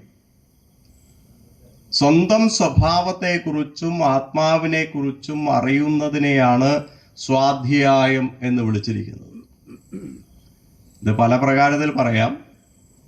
സ്വന്തം സ്വഭാവത്തെക്കുറിച്ചും ആത്മാവിനെക്കുറിച്ചുമുള്ള പഠനത്തെയാണ് സ്വാധ്യായം എന്ന് വിളിക്കുക. മൂന്നാമത്തതാണ് സാധന. സാധന എന്ന് പറഞ്ഞാൽ നമുക്കൊരു ലക്ഷ്യമുണ്ടാവണം. ആ ലക്ഷ്യത്തിലേക്ക് നമ്മൾ എത്തണം. അതിന് ആത്മീയമായ ഒരു പരിശീലനം ഉണ്ടാവണം. ആ പരിശീലനം എങ്ങനത്തേതാവണം? അച്ചടക്കമുള്ള പരിശീലനമാവണം. യോഗ ഉണ്ടാവണം, ധ്യാനമുണ്ടാവണം, മന്ത്രോച്ചാരണം ഉണ്ടാവണം. ഇങ്ങനെ ഈ പരിശീലനത്തെ നേടാൻ സഹായിക്കുന്നതിനെയാണ് സാധന എന്ന് പറയാം. ഒരു പ്രവൃത്തി പൂർത്തീകരിക്കുന്നതിന് വേണ്ടി ആ ലക്ഷ്യത്തിലേക്ക് എത്തിച്ചേരാനുള്ള മാർഗത്തെയാണ് സാധന എന്ന് പറയാം. അച്ചടക്കമുള്ള മനുഷ്യനെ സംബന്ധിച്ചിടത്തോളം ഈ സാധനാ രീതി അത്യാവശ്യമാണ് എന്ന് നമുക്ക് മനസ്സിലാക്കാൻ വേണ്ടി സാധിക്കണം. അതിൽ പ്രാണായാമമുണ്ട്, അതേപോലെ തന്നെ ജപമുണ്ട്, ധ്യാനമുണ്ട്, യോഗാസന പദ്ധതികളുണ്ട്. പിന്നീട് നോക്കിയാൽ നമുക്ക് കാണാൻ സാധിക്കും ഗ്രന്ഥപാരായണമുണ്ട്. ഇതൊക്കെ ഈ സാധനയുടെ ഭാഗമായിട്ടുള്ളതാണ്. എന്ന് പറഞ്ഞാൽ ഈശ്വരനുമായി നേരിട്ട് ബന്ധം സ്ഥാപിക്കുക എന്നുള്ളതാണ് ഇതുകൊണ്ട് ഉദ്ദേശിക്കുന്നത്. ഇനി അടുത്തതാണ് സ്വാശ്രയം. എന്താ ഈ സ്വാശ്രയം എന്ന് പറഞ്ഞാൽ? സ്വയം പര്യാപ്തത എന്നാണ് പറയാം. സ്വയം പര്യാപ്തത എന്ന് പറഞ്ഞാൽ മറ്റൊരാളെ ആശ്രയിക്കാതെ സ്വയം നിലനിൽക്കുക. നമ്മളൊക്കെ ഇപ്പം മറ്റൊരാളെ ആശ്രയിച്ചിട്ടാണുള്ളത്. തമിഴ്നാട്ടിൽ നിന്ന് പച്ചക്കറി വന്നില്ലെങ്കിൽ നമ്മൾ സ്വാഹ തന്നെയാണ്. ആന്ധ്രാപ്രദേശിൽ നിന്ന് അരി വന്നില്ലെങ്കിൽ ശംഭോ മഹാദേവ. ഇനി ഊട്ടിയിൽ നിന്ന് വരുന്ന സാധനങ്ങൾ വന്നില്ലെങ്കിൽ അതും വലിയ പ്രയാസം ഉണ്ടാക്കുന്നതാണ്. അപ്പൊ നമ്മൾ ചെയ്യേണ്ടത് വിഷമില്ലാത്ത, വിഷം കൊടുക്കാത്ത പച്ചക്കറികളും മറ്റ് കാര്യങ്ങളും കുറച്ചെങ്കിലും നമ്മുടെ ഗൃഹത്തിലേക്ക് ആവശ്യമായ കാര്യങ്ങൾ കുറച്ചെങ്കിലും നമുക്ക് ഉണ്ടാക്കാൻ വേണ്ടി സാധിക്കണം. മനസ്സിലായില്ലേ? കുറച്ചെങ്കിലും നമുക്ക് ഉണ്ടാക്കാൻ സാധിക്കണം. അതിൽ വെണ്ടക്കയായാലും ശരി, കറിവേപ്പിലയായാലും ശരി, പയറായാലും ശരി, പടവലങ്ങയായാലും ശരി, ഇനി കയ്പയായാലും ശരി. നമുക്ക് ഒരു ചട്ടി ഉണ്ടെങ്കിൽ ആ ചട്ടിയിൽ നമുക്കിതിനെ വളർത്താൻ വേണ്ടി സാധിക്കണം. എത്ര ചെടികൾ നമ്മൾ ചട്ടിയിൽ വളർത്തുന്നു അല്ലേ? എത്ര ചെടികൾ നമ്മൾ ചട്ടിയിൽ വളർത്തുന്നു. ഞാൻ 2 ദിവസം മുമ്പേ ഒരു ക്ഷേത്രത്തിൽ പോയപ്പോൾ, 3-4 ദിവസമായി. അപ്പോൾ ക്ഷേത്രത്തിൽ പോയ സമയത്ത് അവരൊരു താമരയുടെ വിത്ത് തന്നു. ഞാൻ നല്ല രീതിയിൽ അതിനെ പരിപോഷിപ്പിക്കാൻ വേണ്ടി ശ്രമിച്ചു. താമര വിരിഞ്ഞു. താമര ചെറിയ മുട്ടുണ്ടായി എൻ്റെ അകത്ത്. അപ്പോഴാണ് 2 ദിവസം കഴിയുമ്പോൾ ഹെൽത്തുകാർ പരിശോധനയ്ക്ക് വന്നത്. ഹെൽത്തുകാർ പരിശോധനയ്ക്ക് വന്നപ്പോൾ എന്നോട് പറഞ്ഞു, ഇതിനകത്ത് നിറച്ചും കൊതുകാണ്, നിങ്ങളോടാരും അതിൻ്റെ അകത്ത് വെള്ളം നിറച്ച് വെക്കാൻ വേണ്ടി പറഞ്ഞ് ഞാൻ മാറ്റിക്കോളും. അങ്ങനെ ഇതിനെ മാറ്റാൻ വേണ്ടി വിഷമമായതുകൊണ്ട് ഞാൻ എന്ത് ചെയ്തു, 2 ഗപ്പി കുട്ടികളെ മേടിച്ചു. ഒരു വിഷമം നോക്കണം, 2 ഗപ്പി കുട്ടികളെ മേടിച്ചു, ഇതിനകത്ത് ഇട്ടു. അപ്പോൾ ഗപ്പി എന്ത് ചെയ്യും, ഇതിനെയൊക്കെ തിന്നോളൂല്ലോ, സമാധാനം. ഇന്ന് വരുമ്പോൾ ഉണ്ട് വിളിക്കുന്നത് ചെറിയോട്, എന്താ പറഞ്ഞതെന്നറിയോ, ഗപ്പിക്ക് കൊടുക്കേണ്ട മീൽസ് മേടിക്കണം. ഇപ്പം ചുരുക്കത്തിൽ എന്തായി, ഒരു സാധനം വാങ്ങിയിട്ട് ഇപ്പം 3ാമത്തെ സാധനത്തിലേക്ക് കടന്നു. ഇനി നമ്മൾ വരുമ്പോൾ വാങ്ങിയത് ഏതായാലും നല്ലൊരു കാര്യമല്ലേ. ഇനി അവർക്ക് കിട്ടാതിരുന്നിട്ട് മരിച്ചുകൊണ്ട നമുക്ക് കൊടുത്തേക്കാം ഭക്ഷണം. അപ്പോൾ നമ്മൾ ആദ്യം മനസ്സിലാക്കേണ്ടത് സ്വാശ്രയം, സ്വയം പര്യാപ്തതയാണ്. എന്നാൽ മാത്രമേ ജീവിതത്തിൽ നമുക്ക് മുന്നിലേക്ക് പോകാൻ വേണ്ടി സാധിക്കൂ. സ്വന്തം കാലിൽ നിൽക്കാൻ നമുക്ക് സാധിക്കണം. മറ്റൊരാളെ ആശ്രയിക്കാതെ സ്വന്തം കാലിൽ നിൽക്കാൻ നമുക്ക് സാധിക്കണം. അതിനാണ് സ്വാശ്രയം എന്ന് പറയാം. അതൊരു സ്വയം ഭരണാവസ്ഥയാണ്. സ്വയം ഭരണാവസ്ഥയാണ്. ഇവിടെ അടുത്തതാണ് സമ്പർക്കം എന്ന് പറയാം. സമ്പർക്കം എന്ന് പറഞ്ഞാൽ ഇന്ന് ഫ്ലാറ്റ് സംസ്കാരമാണ്. ഒരു ഫ്ലാറ്റിൽ എത്ര വീടുണ്ടാവുമെന്ന് താഴെ കിടക്കുന്നവനും അറിയില്ല, മേലെ കിടക്കുന്നവനും അറിയില്ല. പിന്നെ അവരെ ആരും മുട്ടി വിളിക്കാറില്ല. ഇവിടെ എറണാകുളത്ത് ഒരു ഫ്ലാറ്റിലുള്ള ഒരു സ്ത്രീ മരിച്ചിട്ട് 3 മാസം കഴിഞ്ഞിട്ട് ആ ബോഡി കണ്ടത്. അപ്പം നമ്മൾ ആദ്യം മനസ്സിലാക്കേണ്ടത് ബന്ധുത്വം, ബന്ധങ്ങൾ അകന്നു പോവുകയാണ്. അതിന് ഏറ്റവും നല്ല സമ്പർക്കമാണ്. ഓരോരുത്തരെ നേരിട്ട് കാണുക, അവരോട് സംസാരിക്കുക. അവരോട് സംസാരിക്കുന്ന സമയത്ത് അവരുടെ വിഷമങ്ങൾ അവർ നമ്മളിലേക്ക് പറയും. അപ്പം നമുക്കതിന് പറ്റുമെങ്കിൽ അതിൻ്റെ കാര്യങ്ങൾ അങ്ങോട്ട് ഇന്ന രീതിയിൽ പോയാൽ നിങ്ങൾക്ക് മുന്നിലേക്ക് പോകാൻ വേണ്ടി സാധിക്കും എന്ന് പറയാൻ വേണ്ടി സാധിക്കുക. ആളുകൾ തമ്മിൽ ഒരടുപ്പമുണ്ടാവണം. ആ അടുപ്പത്തെ ഉണ്ടാക്കിയെടുത്താൽ മാത്രമേ ക്ഷേത്രങ്ങൾ രക്ഷപ്പെടുകയുള്ളൂ. മനസ്സിലായില്ലേ? അടുപ്പത്തെ ഉണ്ടാക്കിയെടുക്കുക. ഇപ്പം ഇങ്ങനെയൊരു സഭാസപ്തതി ഉള്ളത് കൊണ്ടാണല്ലോ നിങ്ങളെല്ലാവരും ഇതേപോലെ ഇരിക്കുന്നത്. ഇനി ഇത് കഴിഞ്ഞാൽ, ഇതിപ്പോൾ കഴിഞ്ഞാൽ എത്ര പേരുണ്ടാവും? സുരേഷ് വർമ്മ ഉണ്ടാവും, സ്വാമി ഉണ്ടാവും, അത് കഴിഞ്ഞാൽ അതിൻ്റെ ഉള്ളിൽ പൂജാരി ഉണ്ടാവും, ആ ബിംബം ഉണ്ടാവും. പിന്നെ അത്യാവശ്യം ചില ആൾക്കാർ രാവിലെ വന്ന് കഷ്ടപ്പാടാണ്, രക്ഷിക്കണം എന്നെല്ലാം പറയും. ആരോടാ പറയാ? അതിൻ്റെ ഉള്ളിലുള്ള ആളോട് പറയും, വലിയ കഷ്ടത്തിലാണ് ഉള്ളത്, നിങ്ങൾ തന്നെ രക്ഷ, നമ്മളെ മുന്നോട്ട് കൊണ്ടുപോകണമെന്ന് പറയുന്ന ആൾക്കാരുണ്ട്. ഇനി അടുത്തതാണ് സംഘടന എന്ന് പറയുന്നത്.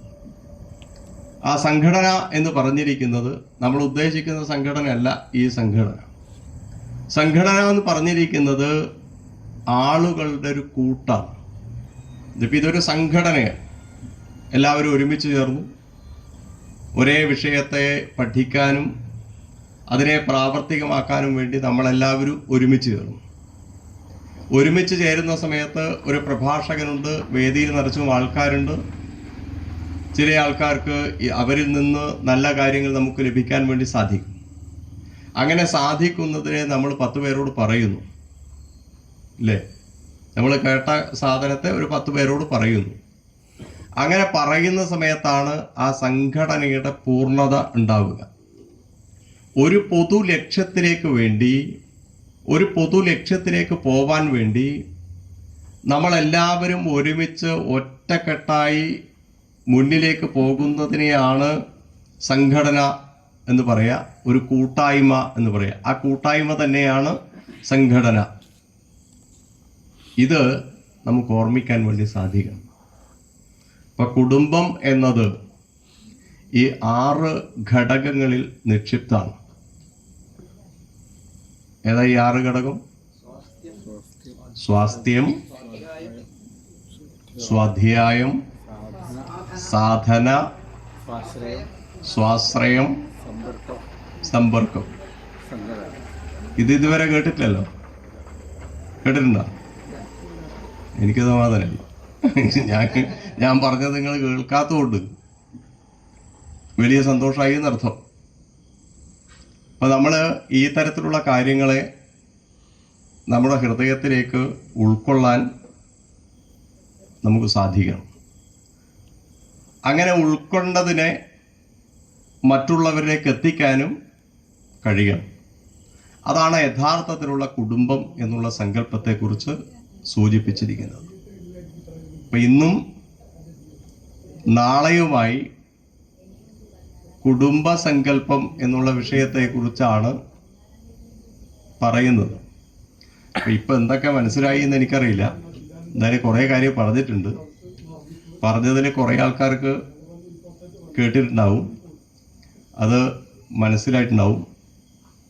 വീണ്ടും മുന്നിലേക്ക് പോകണം. ഇത്ര മാത്രമാണ് ഈ സമയത്ത് സൂചിപ്പിക്കാനുള്ളത്. 7:10 തുടങ്ങി 8:30 അല്ലേ? നിങ്ങളാരും വാച്ച് നോക്കാത്തതുകൊണ്ട് ഞാനും നോക്കിയില്ല. 35 റൈറ്റ്. ഞാനൊരു 30 വരെ പറയാമെന്നാണ് വിചാരിച്ചത്. 5 മിനിറ്റ് കൂടി, സാരമില്ല. ഏതായാലും ഇനി അതിൻ്റെ ബാക്കി വിഷയങ്ങൾ നാളെ വിശദീകരിച്ച് സംസാരിക്കാം എന്ന് ചിന്തിക്കുകയാണ്. എല്ലാവർക്കും ശതകോടി പ്രണാമങ്ങൾ അർപ്പിച്ചുകൊണ്ട് നിർത്തുന്നു. നന്ദി, നമസ്കാരം.